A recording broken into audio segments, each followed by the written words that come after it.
Russia Ukraine যুদ্ধের ৩ বছর পূর্ণ হতে চলেছে। এই পরিস্থিতিতে জাতিসংঘে ভোটাভুটি হয়েছে। জাতিসংঘে দুটি ভিন্ন ভোটে রাশিয়ার পক্ষে অবস্থান নিয়েছে যুক্তরাষ্ট্র। ইউক্রেন ইস্যুতে যুক্তরাষ্ট্রের এই অবস্থান মার্কিন নীতিতে বড় ধরনের পরিবর্তন বলে মনে করা হচ্ছে, যদিও এদিন ইউরোপ সমর্থিত একটি প্রস্তাব জাতিসংঘে গৃহীত হয়েছে। ইউক্রেনের ভূখণ্ড থেকে রাশিয়া যেন সেনা প্রত্যাহার করে নেয়, প্রস্তাবে সেই দাবিও করা হয়েছে।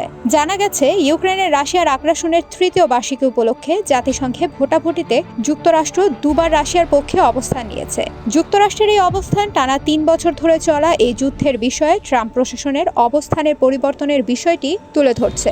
প্রথমে দুটি দেশ মস্কোর কর্মকাণ্ডের নিন্দা এবং ইউক্রেনের আঞ্চলিক অখণ্ডতাকে সমর্থন করে একটি ইউরোপীয় খসড়া প্রস্তাবের বিরোধিতা করে। তারপর ওই প্রস্তাবটি নিউ ইয়র্কে জাতিসংঘের সাধারণ পরিষদে পাশ হয়।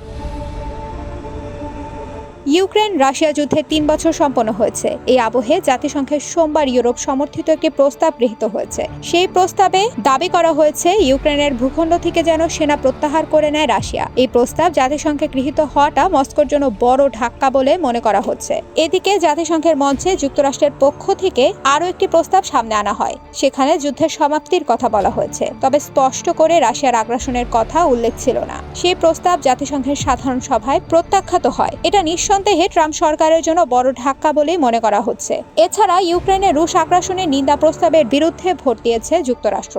এক্ষেত্রে ভোটাভুটিতে রাশিয়ার সঙ্গে এক সুর ছিল আমেরিকার। এই প্রস্তাবে রাশিয়ার সঙ্গে শুধু আমেরিকাই ছিল না, রাশিয়া পাশে পেয়েছে বেলারুশ, উত্তর কোরিয়া এবং সুদানকেও।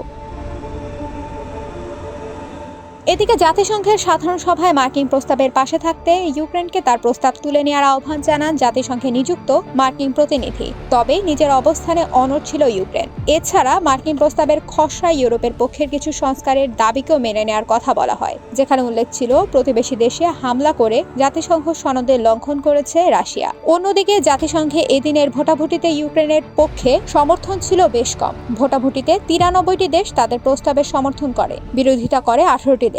আরো 65 দেশ ভোটাভুটি থেকে বিরত ছিল। এর আগে জাতিসংঘে ইউক্রেনের রুশ আগ্রাসন নিয়ে বৈশ্বিক সমর্থন ছিল চোখে পড়ার মতো। এর আগে বিশ্বের 140টি দেশ রাশিয়ার আগ্রাসনের নিন্দা করেছিল। সেই জায়গা থেকে সবশেষে ভোটাভুটিতে কিয়েভের পক্ষে পড়া ভোটের সংখ্যা কমে যাওয়াকে বেশ তাৎপর্যপূর্ণ বলে মনে করা হচ্ছে।